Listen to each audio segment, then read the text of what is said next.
Till now we have discussed SMP and NUMA, means symmetric multiprocessor and non-uniform memory access, जिसमें हमने कहा था कि symmetric multiprocessors में आपके पास shared memory होगी और NUMA में भी shared memory होगी, लेकिन SMP में आपके पास all the processors will access the memory for the same time period, and NUMA में non-uniform memory access होगा. Different processors will access the memory for different amount of time.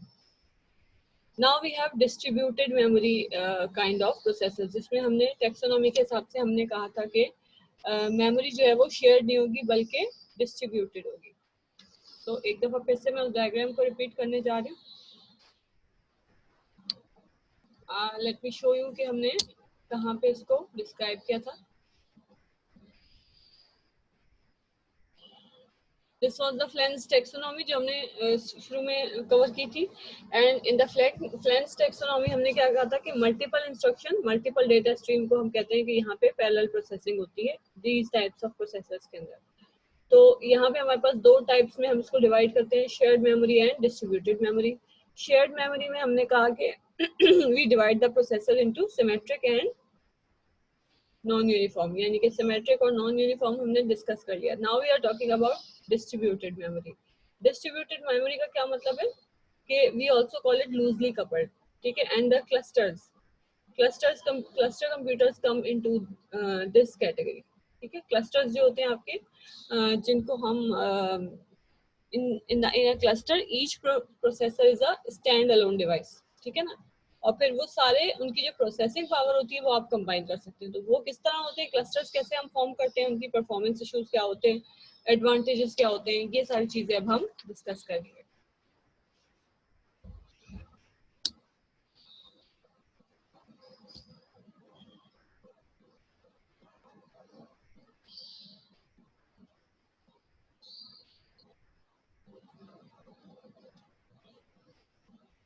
Clusters are the alternative to SMP, means symmetric multiprocessor का alternative है, जहाँ यानी कि उसमें shared memory होती है, सिमेट्रिक में शेयर्ड मेमोरी होती है, क्लस्टर्स में डिस्ट्रीब्यूटेड मेमोरी होती है. तो ये उसका अल्टरनेटिव है.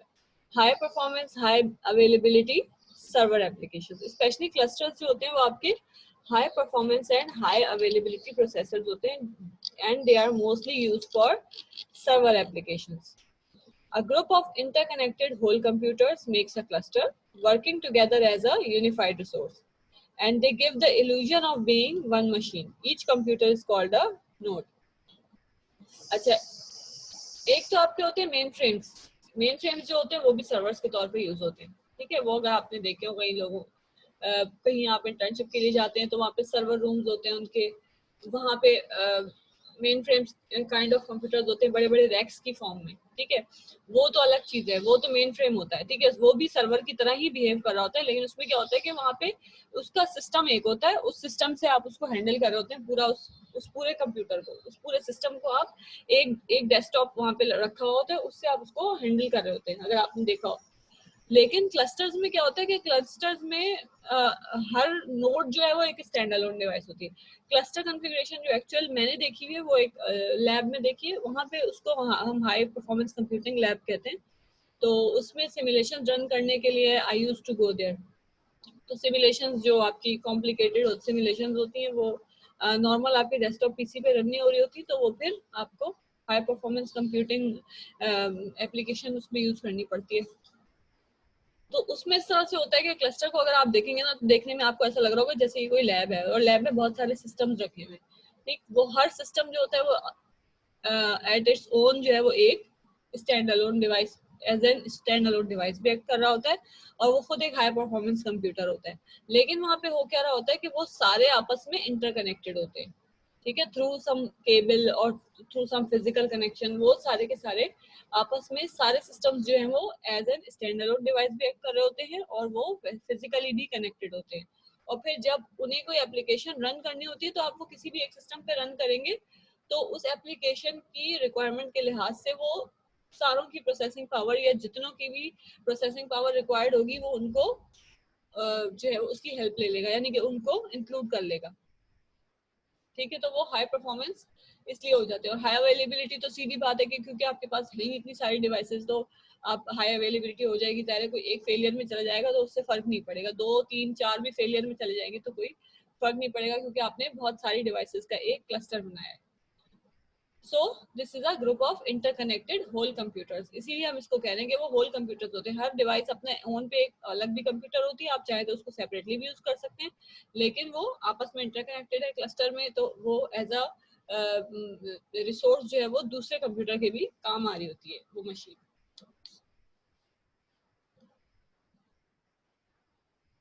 क्लस्टर बेनिफिट्स क्या एडवांटेजेस हैं हमारे पास क्लस्टर्स के, जैसे हमने एसएमपी के एडवांटेजेस डिसएडवांटेजेस डिस्कस किए थे। Absolute scalability, incremental scalability, high availability and superior price performance.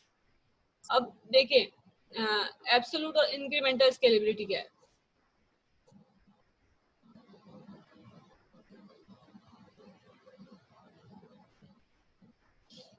ठीक है, इंक्रीमेंटल स्केलेबिलिटी क्या है कि आप जितने चाहें उसके अंदर नोड्स को ऐड करते जाएं, वो बढ़ता चला जाएगा आपका सिस्टम। ठीक, आपका सिस्टम जो है वो आप उसको इम्प्रूव करने के लिए अगर आप उसमें नंबर ऑफ नोड्स बढ़ाना चाह रहे हैं तो वो इसकी इंक्रीमेंटल स्केलेबिलिटी हो जाएगी। एब्सोल्यूट स्केलेबिलिटी क्या होगी कि आप उसको हर सिस्टम की परफॉर्मेंस को इंक्रीज करना चाह रहे हैं, इंडिविजुअल सिस्टम की आप परफॉर्मेंस को भी इंक्रीज कर सकते हैं। देन हाई अवेलेबिलिटी तो वो है ही उसका एडवांटेज, जैसे मैंने आपको कहा कि there are number of work station, तो वो अवेलेबिलिटी प्रोवाइड कर रहा है। देन सुपीरियर प्राइस परफॉर्मेंस का मतलब क्या है कि आपकी जो प्राइस परफॉर्मेंस रेशियो है वो बहुत अच्छा है, यानी कि जितनी प्राइस आप पे करते हैं उसके हिसाब से परफॉर्मेंस भी आपको उतनी ही अच्छी मिल रही है। ठीक, तो प्राइस परफॉर्मेंस रेशियो अच्छा है, बहुत ज्यादा अच्छी परफॉर्मेंस आपको मिलती है एक गिवन प्राइस के अंदर।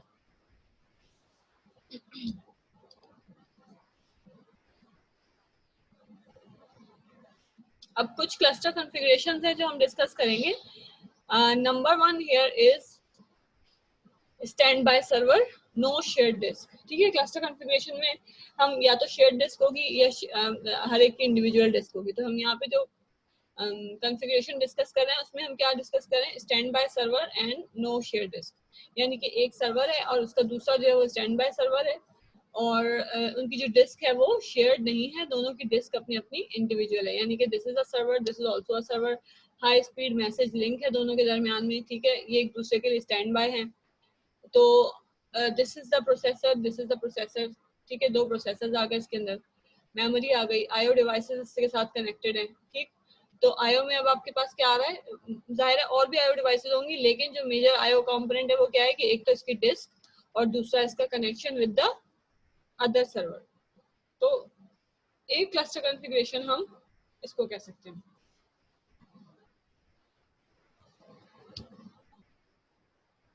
देन हमारे पास शेयर्ड डिस्क क्लस्टर कॉन्फ़िगरेशन भी आ सकती है। शेयर्ड डिस्क में आपके पास क्या हो रहा है कि एक तो आपके पास ये सिस्टम है, ठीक है, पीसी, और ये वाला भी आपका प्रोसेसर है, ये भी प्रोसेसर है, फिर आईओ डिवाइसेस कनेक्टेड है और मेमोरी भी कनेक्टेड है। लेकिन अच्छा, ये सब टाइम शेयर्ड बस से कनेक्टेड है। जैसे हमने पैरेलल ऑर्गेनाइजेशन पढ़ी थी ना, टाइम शेयर्ड बस, लास्ट क्लास में हमने टाइम शेयर्ड बस पढ़ी थी कि अगर आपके पास मल्टीपल सिस्टम्स हो या मल्टीपल प्रोसेसर्स हो और आप उनको कनेक्ट करना चाह रहे हो तो आप उनको कौन सी ऑर्गेनाइजेशन से कनेक्ट करेंगे, तो हम उसको टाइम शेयर्ड बस से कनेक्ट कर रहे थे कि एक बस लेंगे और उसमें सबको कनेक्ट कर देंगे। तो यहाँ पे ये समय बस से कनेक्टेड है। अच्छा, अब ये वाली जो आईओ पोर्ट है ये आपकी इसको कनेक्ट करवा रही है दूसरे सर्वर से। ठीक है, this IO port is connecting this to the disk, जो इसकी पर्सनल डिस्क स्पेस है, और फिर another IO port is connecting it to the RAID. अब रेड क्या होता है, रेड भी एक डिस्क कॉन्फ़िगरेशन होती है, it is a high capacity memory कह लें इसको। ठीक है ना, हार्ड डिस्क होती हैं लेकिन हार्ड डिस्क के सेट्स होते हैं पूरे पूरे।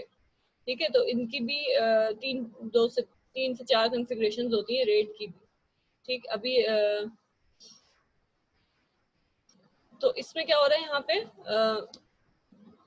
We are sharing the disk, यानी कि कॉन्फ़िगरेशन वही सिमिलर है कि स्टैंड बाय सर्वर है, दोनों एक दूसरे के लिए स्टैंड बाय है, लेकिन ना सिर्फ इनके पास अपनी एक डिस्क है बल्कि इनके पास डेटा को स्टोर करने के लिए एक हाई कैपेसिटी शेयर डिस्क भी है।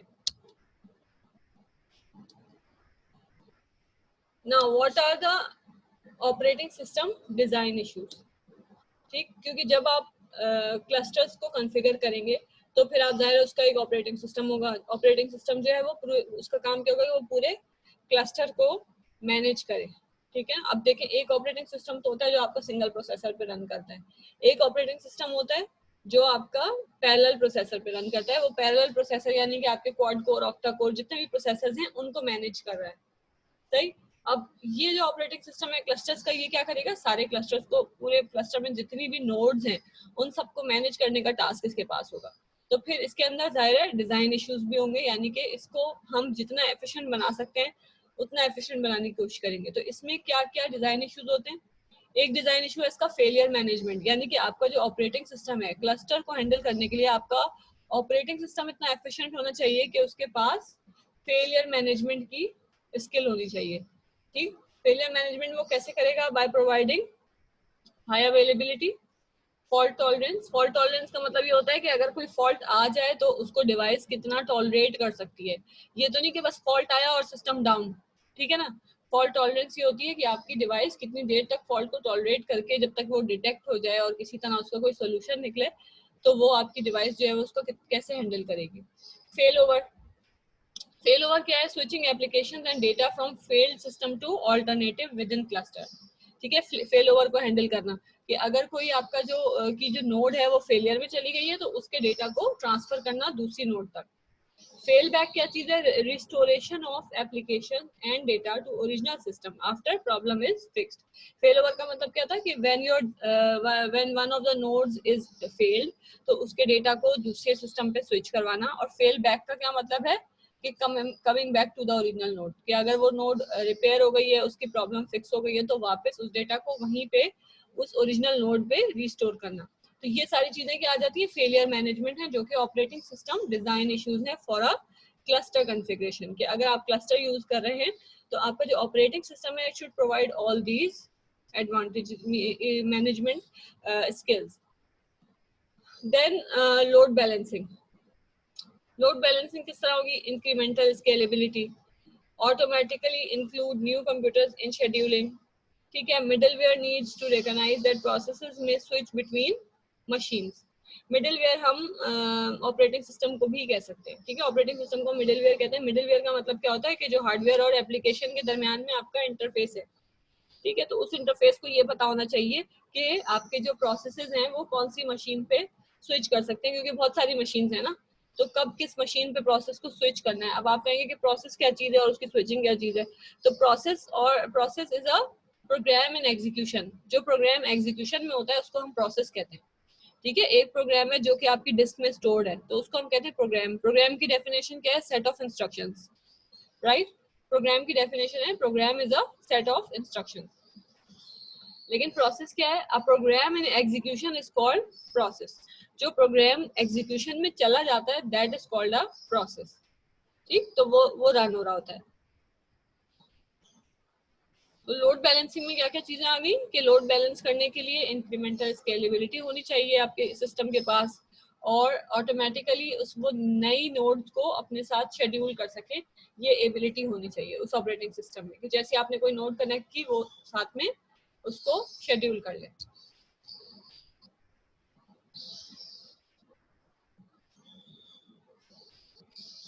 Now this is a architecture of cluster computer, means के क्लस्टर की कॉन्फ़िगरेशन किस तरह से हो रही है। अब यहाँ देखें आप, एक सिंगल वर्क स्टेशन है, ये भी वर्क स्टेशन है, this is also work station, this is also work station. ठीक है, अब इस हर वर्क स्टेशन के अंदर you have a communication software.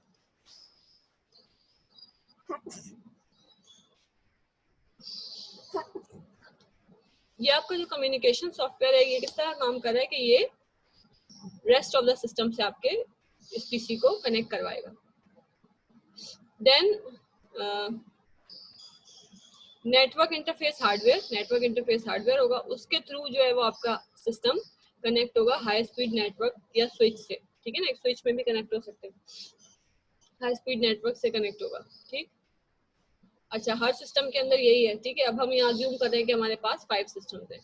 अब ये जब सिस्टम्स आते हैं इनके ऊपर जो दूसरी लेयर है वो क्या लेयर है? Cluster middleware. इसको हम कहते हैं क्लस्टर मिडलवेयर।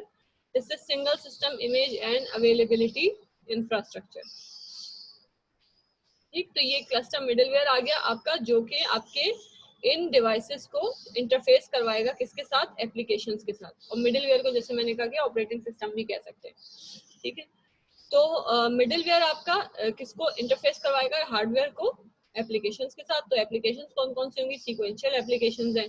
सीक्वेंशियल एप्लीकेशंस मतलब ये है कि जो किसी एक सिस्टम पे भी रन हो सकती है, उनको पैरेलल प्रोसेसिंग की जरूरत नहीं है, ठीक। और यहाँ पे क्या है, पैरेलल प्रोग्रामिंग एनवायरनमेंट है।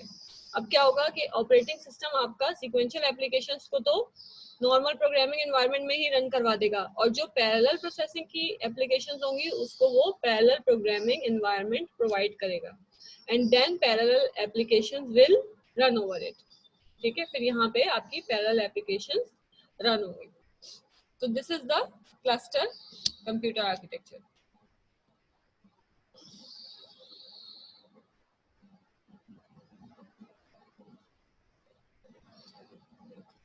This is an example configuration for massive blade server sites. ये blade servers हैं जिनको हम this is a name for a server, blade server. They are high performance servers. तो इनकी जो है वो एग्जाम्पल कॉन्फ़िगरेशन शो की हुई है आपके पास, कि देखिए आप ये ईथरनेट स्विच है, इससे ये सब कनेक्टेड है, और n टाइम्स 100 GB लिंक है, यानी जितने लिंक्स हैं हर लिंक जो है वो 100 GB का है, ठीक है। ये डार्क लाइंस आपको इसीलिए नजर आ रही है, ठीक। और यहाँ पे से जो है वो इस सर्वर में से 10 GB और 40 GB के लिंक्स जा रहे हैं, और ये सारे कंबाइन होके जो है वो 100 GB तक जा रहा है, और ये सारे जो है वो स्विचेस के थ्रू आपस में इंटरकनेक्टेड है।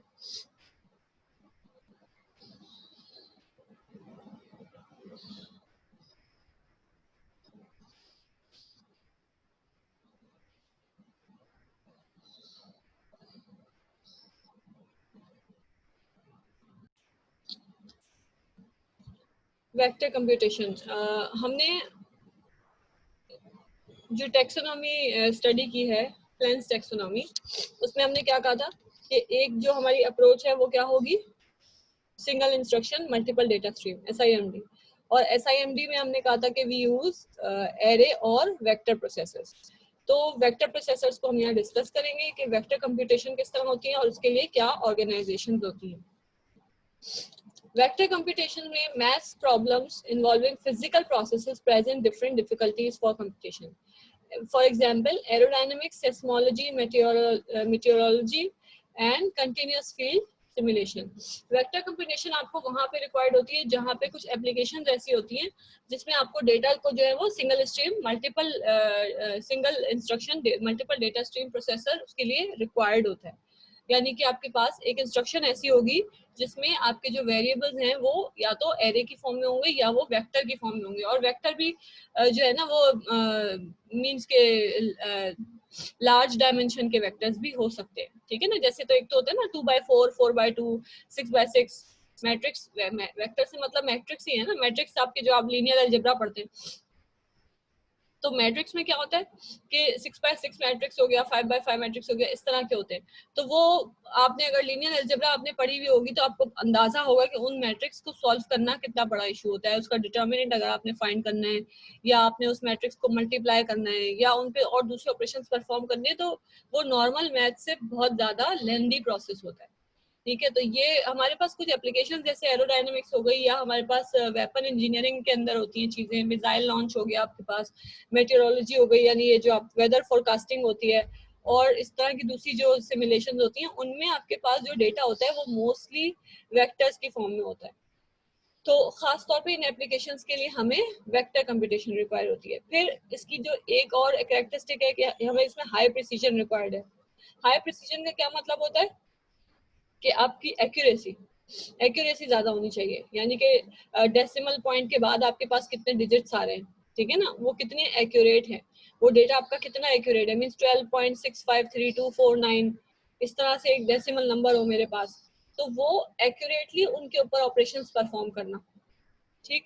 Then repeated floating point calculations on large arrays of numbers, ठीक है ना। रिपीटेड फ्लोटिंग पॉइंट आपने पढ़ा है, फ्लोटिंग पॉइंट रिप्रेजेंटेशन भी आप लोग कर चुके हैं, राइट। तो इसमें क्या हो रहा है कि फ्लोटिंग पॉइंट नंबर्स होंगे, यानी जो आपके नंबर्स होंगे तो वो तो फ्लोटिंग पॉइंट फॉर्मेट में होंगे, और फिर उनके लार्ज एरेज होंगे, ना सिर्फ वो फ्लोटिंग पॉइंट नंबर्स होंगे बल्कि arrays of floating point numbers होंगे जिसपे प्रोसेसर को रिपीटेड कैलकुलेशंस परफॉर्म करनी पड़ती हैं।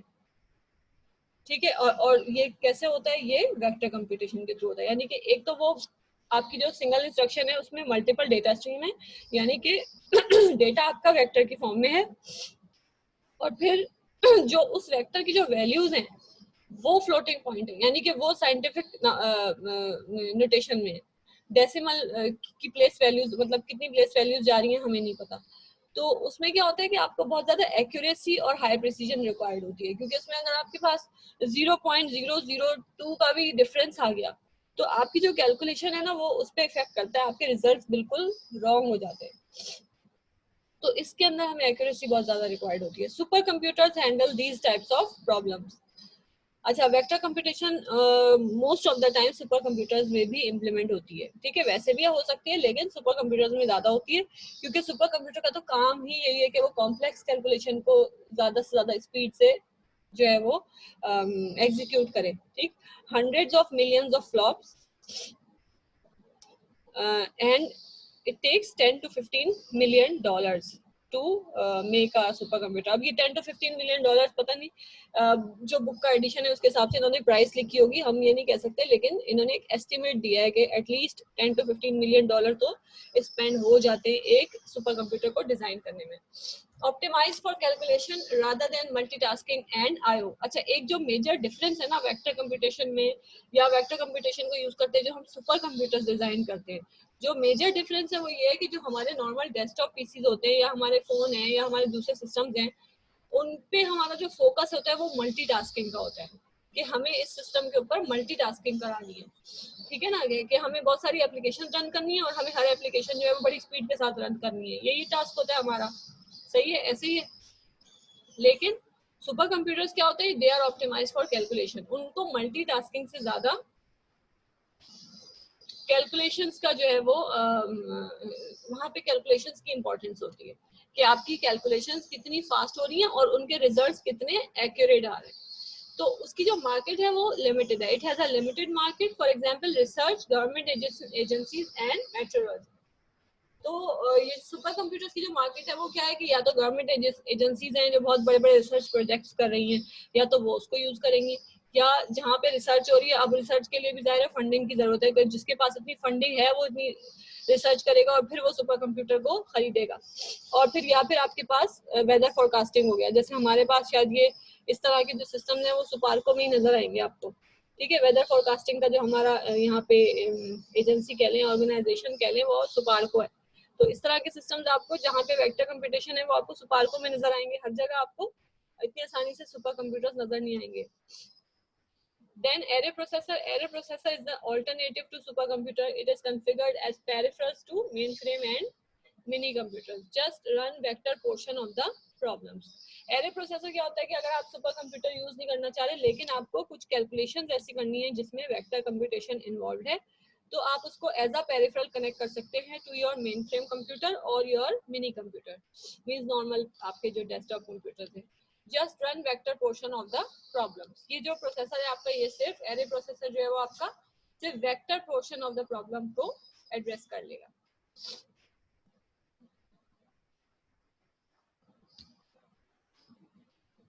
ठीक, वेक्टर एडिशन की एग्जांपल है, जैसे मैं आपसे कह रही ना कि ना सिर्फ आपका डेटा वेक्टर्स में होगा बल्कि वो फ्लोटिंग पॉइंट नंबर्स होंगे, जैसे ये 1000.003। अब वैसे अगर हम देखें तो इस 0.003 की कोई इंपॉर्टेंस नहीं है, लेकिन जहाँ पे आपके पास डिफेंस एजेंसीज होती हैं उससे रिलेटेड उनका डेटा होता है, जो कैलकुलेशन होती है उनकी, जो मैंने कहा वेपन इंजीनियरिंग के अंदर, या फिर आपके पास मेट्रोलॉजी का जो डेटा होता है उसमें जो है ना इस 0.003 की भी इम्पोर्टेंस है, ठीक, इसकी भी एक्यूरेसी रिक्वायर्ड होती है।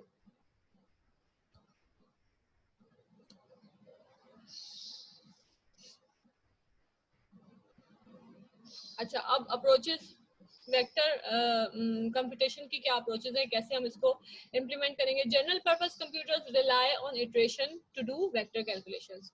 अगर नॉर्मल जो हमारा डेस्कटॉप पीसी है उसको वेक्टर कैलकुलेशन करनी होती है तो वो इटरेशंस करता है, यानी कि वो वन बाय वन आपके रोज और कॉलम्स को सिलेक्ट करके जो है वो आपके डेटा को कंप्यूट कर रहा होता है।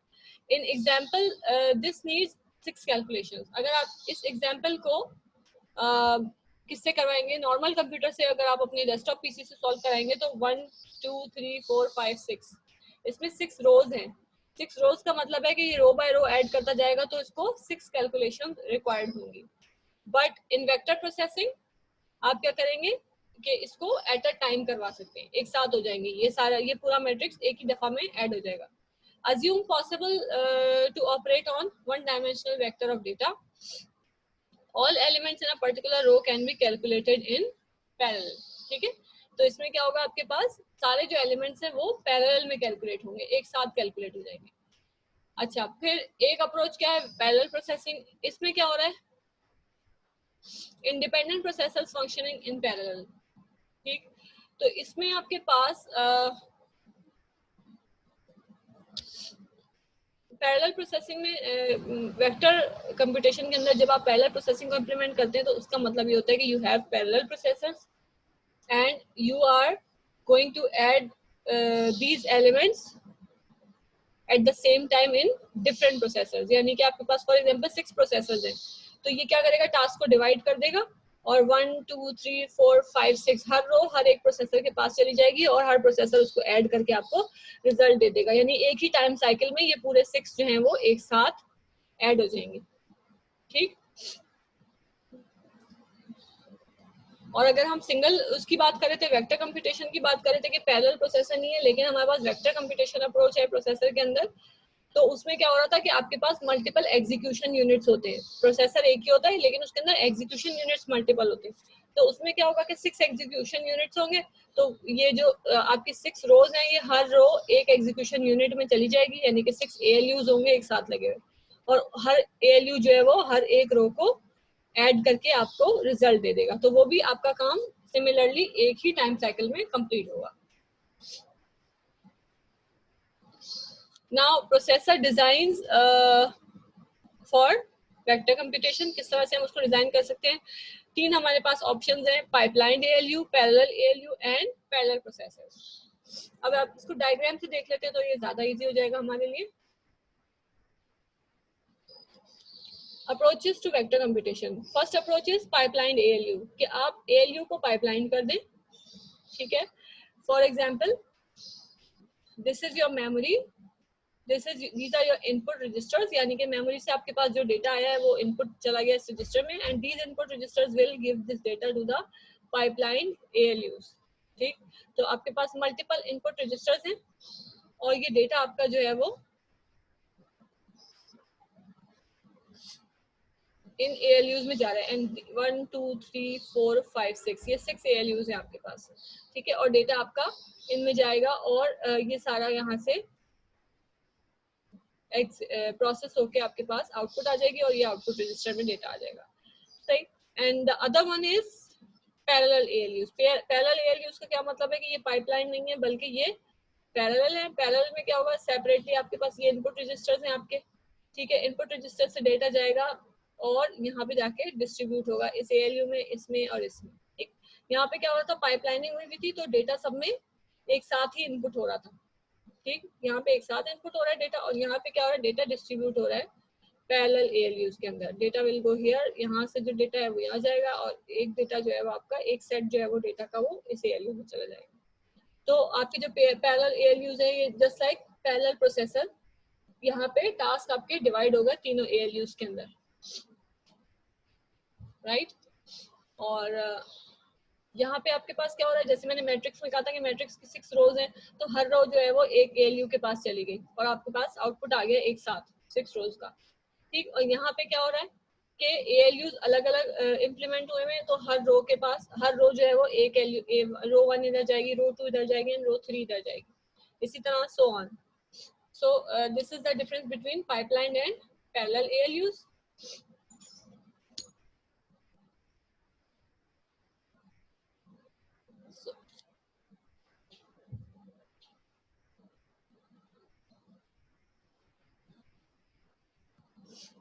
So this is the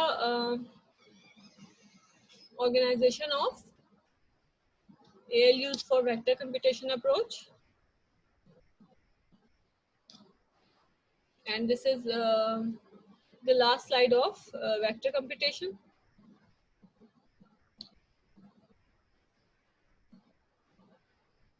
Now we are done with the parallel processing.